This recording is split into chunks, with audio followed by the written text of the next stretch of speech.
노화란 무엇일까요? 늙을 노, 되어갈 화, 늙어간다는 이야기겠죠. 다시 말해서 질병이나 사고에 의한 것이 아니라 시간이 흐름에 따라 생체 구조와 기능이 쇠퇴하는 현상, 이거를 노화라고 합니다. 쇠퇴하는 현상인 거죠. 노화가 되면은 우리의 기능들이 변화가 되는데 좋은 기능들은 다 감소하고 나쁜 기능들은 다 좋아집니다. 우리 책에서는 감소되는 것들이 훨씬 많아요. 그래서 감소되는 것들을 정리해 보았습니다. 어떤 기능들이 감소되냐? 첫 번째, 단맛과 짠맛의 기능은 저하되죠. 이것도 우리 소화기기 하면서 배웠죠. 단짠의 기능은 저하된다. 그래서 입에 사탕을 달고 계시는 거고 단맛이 안 느껴지니까, 그리고 음식을 만들 때 계속 소금을 치게 되죠. 정말 짠맛이 안 느껴지니까. 왜냐? 단짠의 기능이 저하되었기 때문입니다. 또 타액은 침을 이야기합니다. 침도 음식물을 먹었을 때 소화시키는 역할을 하는데 침도 안 나오고요. 위액도 안 나오고요. 위액의 산도도 저하됩니다. 그러니까 전반적으로 소화가 안 됩니다.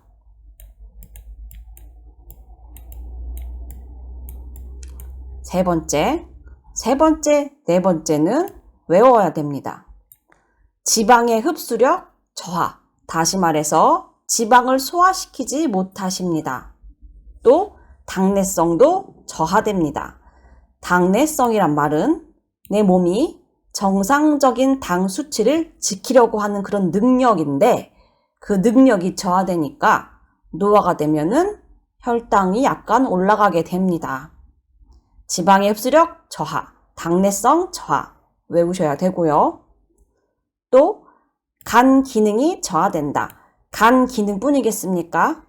콩팥의 기능, 심장의 기능, 폐의 기능, 쇠퇴해 가는 거니까 다 저하가 되겠죠. 그런데 간의 역할이 약물의 대사와 제거 능력, 우리가 그냥 보통 간은 해독작용을 한다고 알고 있죠. 그거를 길게 풀어 쓰면은 약물의 대사와 제거하는 능력인데 그것도 저하된다. 폐활량 감소. 폐활량이 좋은 사람들은 젊은 사람들이에요. 거기다가 운동선수들은 폐활량이 좋습니다. 하지만 노화가 되면 그 좋은 기능도 감소. 그러니까 어르신들은 쉽게 헐떡헐떡 거리시는 모습을 보셨을 거예요. 숨소리도 크시죠. 그 다음에 기침반사, 각막반사, 배변반사. 우리 책에는 반사가 이렇게 세 가지가 나오는데 무조건 반사는 다 저하입니다. 우리가 수업을 들으면서 다 이것들이 어떤 것인지 배우셨을 텐데 막상 시험을 보면은 생각이 안 납니다. 그러니까 외우세요. 반사는 무조건 저하예요. 반사 그 앞에 어떤 말이 붙던지 반사는 무조건 저하. 다음, 호흡기계의 선모운동 저하. 호흡기계의 선모운동은 선모, 털모겠죠. 무슨 털이냐? 코털을 이야기합니다. 코털의 역할은 미세 물질을 걸러 주어서 미세 물질이 내 폐로 안 들어가게 막아주는 역할을 하는데 그런 코털의 능력이 저하되다 보니 미세 물질이 내 몸에 들어가게 됩니다. 그래서 호흡기계 질환에 노출되어 버리는 거죠. 그 좋은 기능도 저하된다. 탄력성 저하. 이것도 우리 외웠습니다. 책에는 탄력성이란 말이 많이 나와요. 피부의 탄력성, 어디 탄력성 다 많은데 노화가 되면은 탄력성은 다 떨어집니다. 무조건 탄력성은 저하입니다. 최대 심박 출량과 심박 동수 역시 감소한다. 최대 심박 출량. 심장이 수축했을 때 젊은 사람이 피를 100을 내보낼 수 있다면 똑같은 수축을 해도 어르신들은 80밖에 피를 내보내지 못합니다. 심박동수는 맥박을 이야기하는데 맥박수도 감소입니다. 보통 우리 정상 사람들의 맥박수는 60에서 80회입니다. 그런데 노인분들은 다 60회 초반에 다 있습니다. 맥박수가 감소하기, 다시 말해 심박동수가 감소하기 때문이죠. 또 추간판이 얇아진다. 다시 말해 이것도 감소의 의미겠죠. 추간판은 척추뼈 사이에 있는 것들인데 다른 말로 디스크라고도 하는데 이 추간판이 얇아지니까 척추뼈의 길이가 줄어들게 되겠죠. 그러면서 키가 줄어드는 거죠. 뼈의 질량 감소, 뼈가 가벼워진다. 근긴장도 근육량 저하. 근육량 저하는 이해를 많이 하시는데 근긴장도라는 말을 이해를 많이 못 하셔서 바로 다음에 근긴장도만 따로 설명드리겠습니다. 어르신들이 근육량이 증가되진 않겠죠. 방광의 용적, 질 분비물도 역시 감소, 저하. 방광의 용적. 보통 방광은 400cc 정도의 소변을 담을 수가 있는데 노화가 되면은 방광 자체가 200cc 정도로 줄어들어 버립니다. 그러니까 조금만 소변이 모여도 오줌이 너무 마려워요. 그러다 보니 요실금도 생기는 거겠죠. 질의 분비물 감소. 정상적인 질의 분비물은 세균을 죽이는 역할을 합니다. 그런데 그 분비물이 감소하니 세균을 죽일 수가 없으니 질염이 생기게 됩니다. 그 다음에 피하 지방의 감소. 피부에 피하 지방이 감소하면서 아유 추워, 아이 추워, 추위를 잘 느끼십니다. 그 다음에 통증에 대한 민감성이 감소합니다. 통증에 대해서 아이고 아파라! 바로바로 민감하게 반응을 하시면 되는데 민감하게 반응하지 못하시니 팔다리가 시퍼렇게 멍이 들어도 모르시잖아요. 엄마 여기 왜 멍들었어? 여기 왜 뒤었어? 글쎄 나 이거 언제 다쳤지? 통증에 대한 민감성이 감소됐기 때문입니다. 다음 호르몬 감소. 우리 책에 나오는 모든 호르몬은 다 감소입니다. 나오는 호르몬이 에스트로겐은 여성 호르몬 이름이 에스트로겐인데 또 갑상선에서 나오는 갑상선 호르몬 이거 다 감소입니다. 또 인슐린에 대한 민감성 감소. 인슐린이 나왔을 때 거기에 민감하게 반응하면 좋은데 민감하게 반응하지 못하게 됩니다.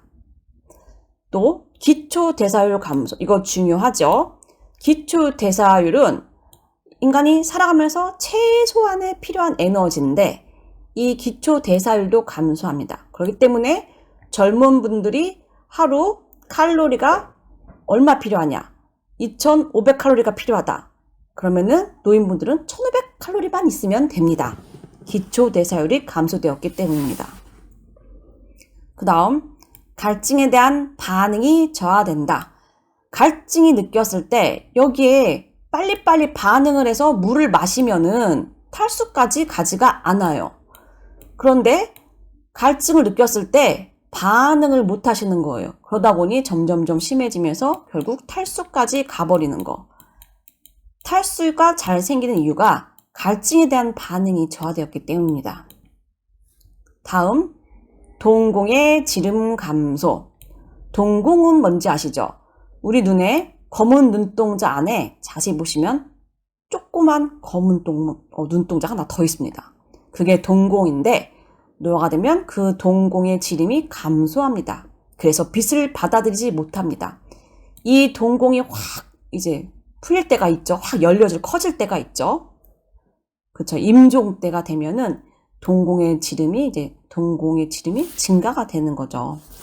하지만 그 전까지 노인분들은 동공의 지름이 감소되어 있습니다. 자, 이분이 누구냐면 호날두라는 축구 선수예요. 멋있죠? 그리고 참 젊죠? 이 호날두의 벗은 모습은 이렇게 생겼습니다. 더 멋있죠? 몸 보세요. 우리 눈에 보이는 게 뭐예요? 다 근육이잖아요. 근육이 다 긴장되어 있습니다. 이런 근육들을 근육이 긴장했다고 표현해요. 그래서 노화가 되면은 이쪽은 아니잖아요. 근육이 긴장하진 않죠. 그러니까 노화가 되면 근긴장도 저하가 되는 겁니다. 이게 바로 근육이 긴장되어 있는 모습입니다. 그러면은 우리 책에는 증가되는 기능이 몇 개 안 돼요. 제가 그 중에 4개를 골라왔습니다. 증가되는 기능은 기관진의 분비물이 증가됩니다. 기관진의 분비물. 이걸 우린 2글자로 무엇이라고 이야기하냐면 가래라고 이야기합니다. 노화가 되면은 가래는 증가돼요. 가래는 나쁜 거거든요. 가래는 몸에 있으면은 염증을 일으키고 열이 나게 만들어요. 그런데 기관진의 분비물이 증가되니까 어르신들은 가래가 많습니다. 2번째, 심장 근육량 심장 근육의 증가. 이거를 심장 두께가 증가됐다라고 표현하기도 해요. 이것도 안 좋은 거예요. 심장이 하는 역할은 수축하는 역할인데 평생 수축하다 보니까 근육이 두꺼워졌던 거예요. 그래서 수축을 못하는 일이 생겨버립니다. 다시 말해 심장의 기능이 떨어지는 거지요. 심장의 기능이 떨어지게 만드는 게 바로 이 심장 근육량, 이 두께가 증가됐기 때문입니다. 3번째, 엉덩이와 허리의 피하지방 증가. 피부에 있는 이 피하지방은 감소해요. 그런데 어디에만 증가하냐? 엉덩이와 허리 쪽의 피하지방은 증가해서 그 노인 특유의 체형이 생기게 됩니다. 우리도 우리 몸을 만져보시면 점점 그쪽으로 진행되어 가는 것을 느낄 수가 있습니다. 4번째, 마지막, 눈부심 증가. 눈부심은 안 좋은 겁니다. 모든 안질환의 원인이 되는 게 바로 눈부심인데 안 좋은 건데 이 눈부심이 증가하게 됩니다. 그러니 안질환이 생기게 되고요. 다음, 선생님들이 헷갈리다고 하셔서 제가 준비해 보았습니다. 그러면 노인은 질환에 민감하게 반응할까요? 둔감하게 반응할까요? 민감하다는 말은 지나치게 반응한다는 걸 민감하다고 이야기하거든요. 노인은 질환에 그렇죠? 민감한 거죠. 그렇기 때문에 우리가 참 안타까운 이번 코로나19 사태 때 어느 분들이 타격을 받으셨습니까? 다 노인분들이셨잖아요. 노인분들이 타격을 받으셨어요. 왜요? 질환에, 그 코로나19에 민감하기 때문입니다. 그 질환에 노출되었을 때 지나치게 반응을 해버리는 거죠. 민감하기 때문입니다. 그럼 약물엔 어떨까요? 약물에는 어떤 반응을 보일까요? 민감할까요? 둔할까요? 약물에도 역시 민감하게 반응합니다. 그래서 부작용도 정상인에 비해서 7배나 높습니다. 그래서 젊은 사람들에게 한 알만 약을 준다면은 노인분들에게는 그 하나를 단지 한 반알로 줄이게 됩니다. 왜냐? 약물에 대해서 민감하시기 때문입니다. 마지막, 그러면 노인의 감각은 둔할까요? 민감할까요? 감각이라는 말은 시각, 촉각, 후각, 청각, 미각 이런 것들이 감각인데 노인분들의 감각은 어떨까요? 둔화되겠죠. 감각의 기능들은 다 떨어지게 되겠죠. 그래서 노인은 감각이 둔화됩니다. 미각, 시각, 청각, 후각 다 둔화되잖아요. 특히 통증에 대해서 민감성이 감소됩니다. 민감하게 반응하지 못하니 온몸이 퍼렇게 멍들어 다녀도 엄마 여기 왜 멍들었어? 모르시잖아요. 바로 둔감한 반응을 보이기 때문입니다. 자, 헷갈리다고 하셔서 정리해 보았는데 다 외울 수는 없을 것 같아요. 그런데 제가 그 외우라는 거 몇 개는 외우시고 또 증가되는 건 쉽잖아요. 증가되는 것만 몇 개 외우시고 나머지는 다 저하라는 거. 이렇게 이해하시면 우리가 시험을 보는데 큰 문제는 없을 것 같아요. 수고하셨습니다.